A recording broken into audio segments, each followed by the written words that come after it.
ইন্দ্রাবতী নদীর ওপরেই দোকানের প্রকাণ্ড কোঠাবাড়িটা। রাধামোহন নদীর দিকে বারান্দাতে বসে একটা বই হাতে নিয়ে পড়বার চেষ্টা করলো বটে, কিন্তু বইয়ে মন বসাতে পারল না। কেমন সুন্দর ছোট্ট গ্রাম্য নদীটি, ওপারে বাঁশবন আমবন বহুকালের, ফলের বাগান যেন প্রাচীন অরণ্যে পরিণত হয়েছে। একা এত বড় বাড়িতে থাকতে বেশ লাগে, খুব নির্জন, পড়াশোনা করবার পক্ষে এবং লেখাটেখার পক্ষে বেশ জায়গাটি। তাদেরই পৈতৃক বসতবাটি বটে, তবে কতকাল ধরে তাদের কেউ এখানে আসেনি, কেউ বাস করেনি। রাধামোহনের বাবা শ্যামাকান্ত চক্রবর্তী তার বাল্যকালে এই গ্রাম ছেড়ে চলে যান। মেদিনীপুরে তার মামার বাড়ি। সেখান থেকে লেখাপড়া শিখে মেদিনীপুরেই ওকালতি করে বিস্তর অর্থ উপার্জন করেন এবং সেখানে বড় বাড়িঘর তৈরি করেন। স্বগ্রামে যে একেবারেই আসেননি তা নয়, তবে সে দু একবারের জন্যে এসে বেশি দিন থাকেনও নি। এত বড় পসারওয়ালা উকিল থাকলে তার চলতো না। গ্রামের বাড়িতে জ্ঞাতি ভাইরা এতদিন ছিল, তারা সম্প্রতি এখান থেকে উঠে গিয়ে অন্যত্র বাস করছেন, কারণ গ্রামে বসে থাকলে আবার সংসার চলবার কোনো উপায় হয় না।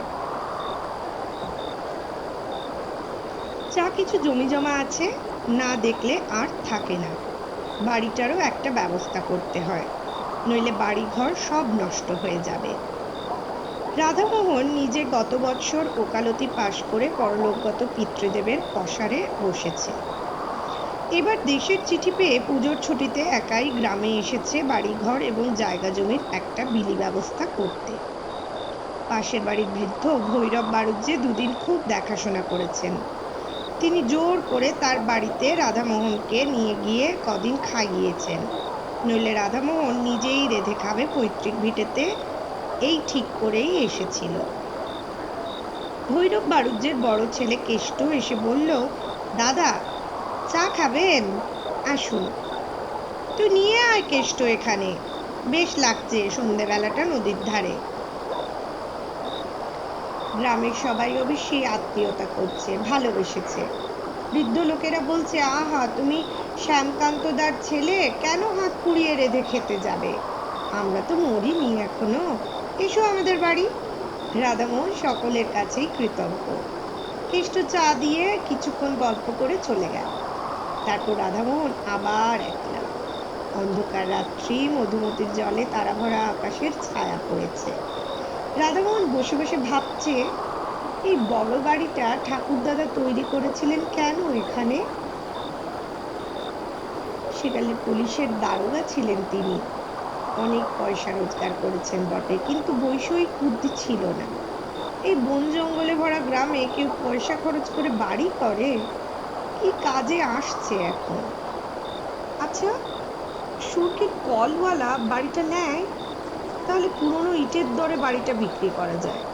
হুট করে কিসের শব্দ শোনা গেল। রাধামোহন দেখলে 10-11 বছরের একটু টুকটুকে ফর্সা মেয়ে ঘরের দাবার আড়াল থেকে উঁকি মারছে। ঘরের মধ্যে হেরিকেন জ্বলছে বারান্দাতে, সামান্য আলো এসে পড়েছে, সুতরাং একেবারে অন্ধকারে সে বসে নেই। ভৈরব বাড়ুজ্যে একবার ছেলে পাঠায় একবার মেয়ে পাঠায়, লোকটা খুব যত্ন করছে বটে।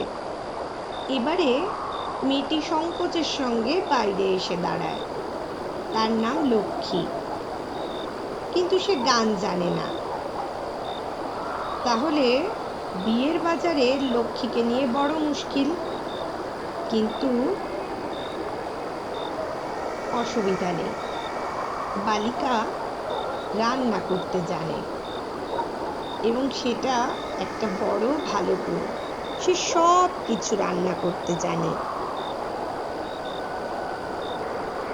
রাধামোহন তাকে একটু বসবার জন্য অনুরোধ করে, কিন্তু লক্ষ্মী সলজ্জভাবে ঘাড় নেড়ে বলে সে বসবে না, তার কাজও নেই। কিন্তু লক্ষ্মী এসেছে রাধামোহনকে শুধু ভাত হয়েছে এবং খেয়ে আসতে হবে সেই নিমন্ত্রণটুকু দিতে। রাধামোহন কি একটা বলতে গিয়ে পেছন ফিরে দেখলো খুকি কখন চলে গিয়েছে। সে একটু পরে বাড়ুজ্যে বাড়িতে খেতে গেল। ভৈরব বাড়ুজ্যে বললে, এসো বাবাজি এসো, রান্নাও হয়ে এলো প্রায়। রাধামোহন বললে, হ্যাঁ, আপনার মেয়ে ডাকতে গিয়েছিল যে। খাওয়া দাওয়া করে রাধামোহন চলে এলো একা। নির্জন বাড়িতে তার বেশ লাগে। তার পূজ্যপাদ পূর্বপুরুষেরা যেন অদৃশ্য চরণে এখানে বিচরণ করেন। এই বাড়িতে তার পিতামহ বাল্যকালে খেলে বেরিয়েছেন। তার পিতামহী নববধূ রূপে প্রথম এসে দুধে আলতায় পা রেখে দাঁড়িয়েছিলেন এ বাড়ির প্রাঙ্গণে। আজ তারা বিদেশে গিয়ে বড় বাড়ি ফেদে বাস করছে, দেশকে ভুলেছে। গভীর রাত্রে ঘুমের ঘোরে সব পূর্বপুরুষেরা যেন এসে অনুযোগ করেন, কেন আমাদের ছেড়ে চলে গেলে? কি করেছিলাম আমরা? পরদিন সকালে উঠে এসে নিজের জমি জমা নিয়ে ব্যস্ত হয়ে রইল। সারাদিন কাটলো সেভাবে। রাত্রে বারান্দাতে বসেছে, আবার সেই খুকিটি এসে দরজার আড়ালে দাঁড়ালো। প্রথমটা রাধামোহন টের পায়নি, বড় লাজুক মেয়ে। নিঃশব্দ চরণে কখন এসে সে দাঁড়ায়। খুকি জানায়, আজ ভাত এখনো হয়নি, আজ মাংস রান্না হচ্ছে, তাই দেরি হবে। তবে তো আজ ফিস্টের ব্যবস্থা। ফিস্ট হয়তো লক্ষ্মী বুঝতে পারবে না, কিন্তু বোঝ তো সে বোঝে। তাই রাধামোহন নিজেকে সংশোধন করে বলল, ভোজ যাকে বলে। কি বলো? লক্ষ্মী হেসে চুপ করে রইল। বেশ মেয়েটি, বেশি কথা বলে না, শান্ত সলজ্জ ব্যবহার। এবারে রাধামোহনের সাথে লক্ষ্মীর কিছু গল্প শুরু হলো। লক্ষ্মী তার মামা বাড়ি কোথায় সে ভুলে গেছে। সে সেখানে যায় না।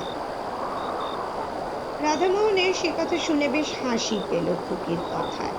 বেশ নিঃসংকোচে ভাব ওর। খুকি আবার বললে, তুমি একা এসেছো কেন? বৌঝিদের নিয়ে এসো, এতবার বাড়ি পড়ে আছে, আমোদ করুক।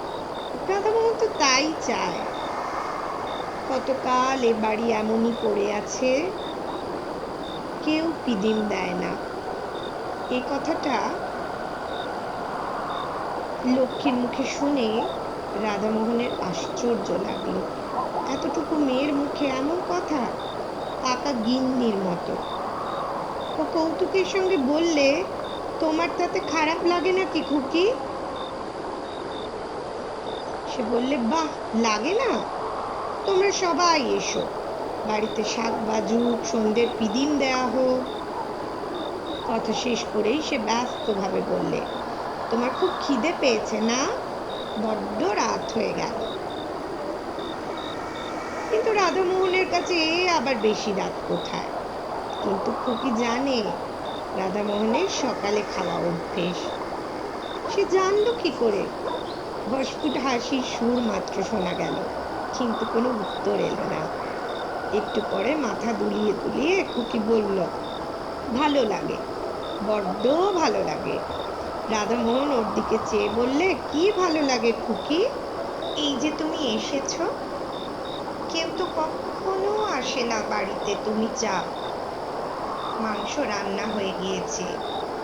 রাধামোহন মুখ ধুয়ে এসে একসঙ্গে যাবার জন্য খুকিকে অনুরোধ করলো। মুখ ধুয়ে এসে কিন্তু রাধামোহন খুকিকে আর দেখতে পেল না। চঞ্চল মন ছেলে মানুষের, আগেই চলে গিয়েছে।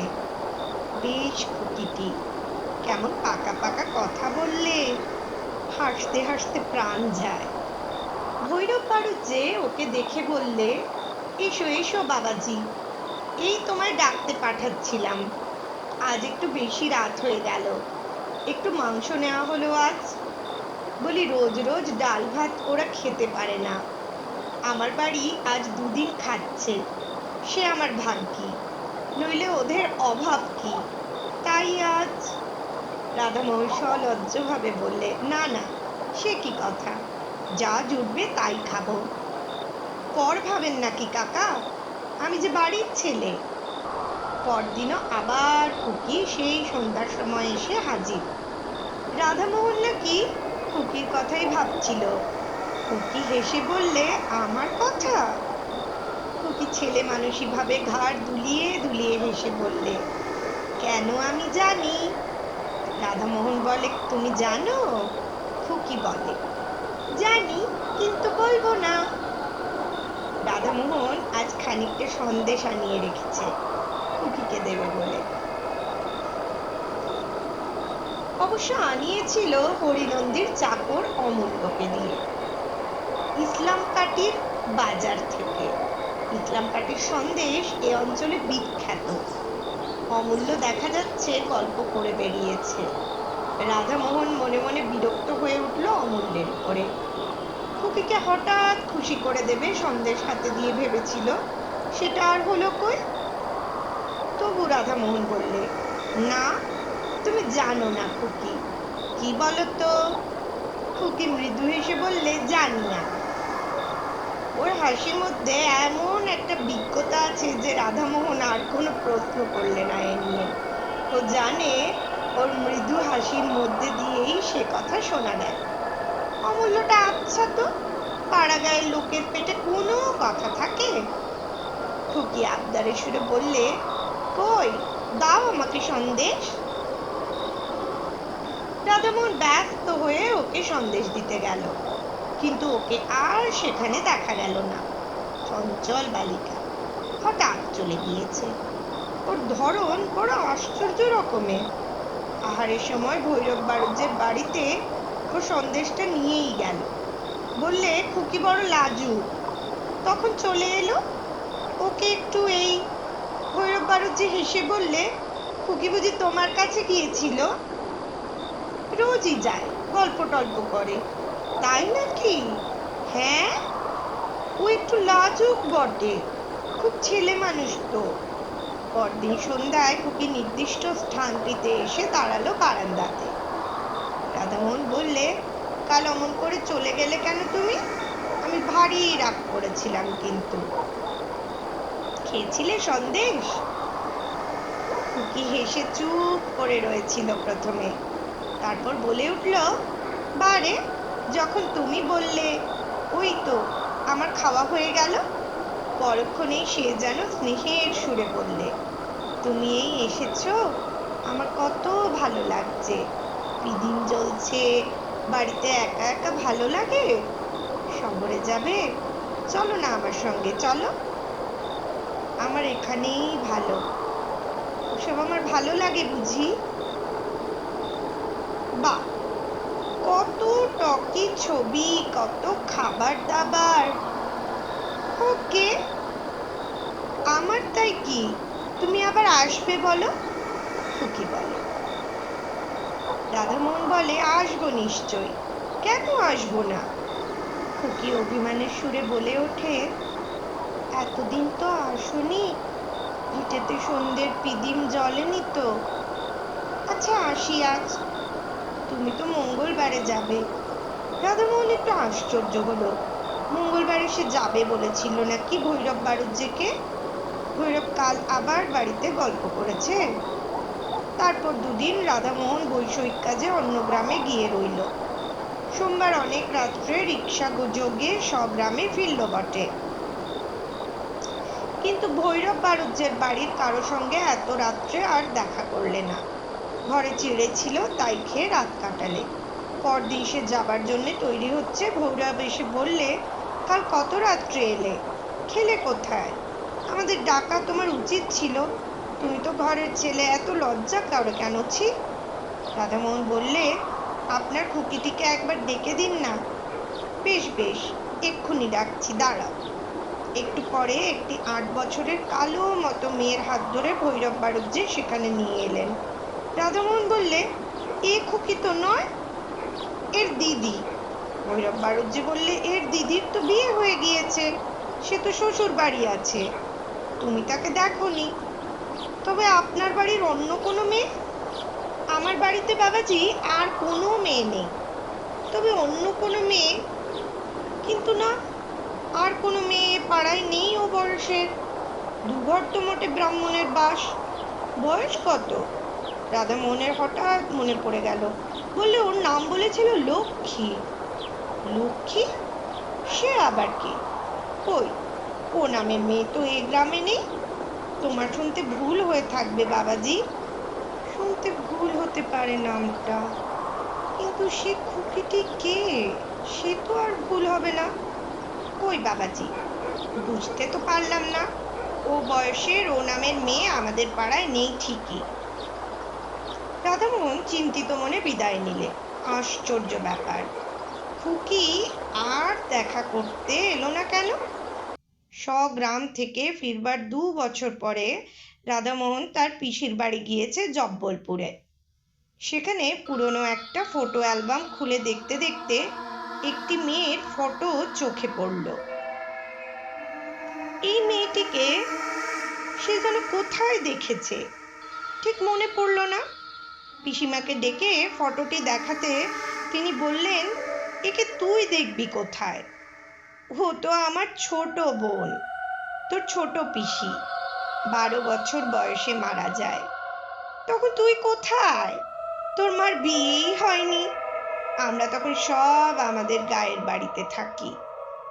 তারপর পিসিমা কতকটা যেন আনমনেই বললেন, আহা, একটু একটু মনে হয় ওকে।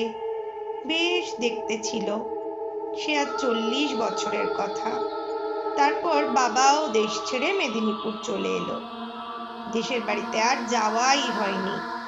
বিয়ের পর আমি একবার মোটে গিয়েছিলাম, সেও আজ 20 বছর আগের কথা।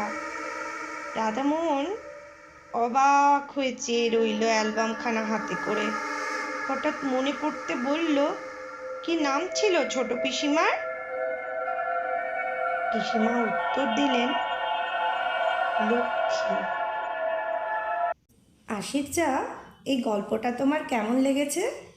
খুব ভালো লেগেছে বন্ধুরা। যদি তোমাদেরও এইরকম এই গল্পগুলো ভালো লাগে তাহলে লাইক, সাবস্ক্রাইব আর শেয়ার করে কমেন্টে জানাও কি কি নতুন গল্প শুনবে। ঠিক, তাড়াতাড়ি জানাও আমাদের কি কি নতুন গল্প শুনবে।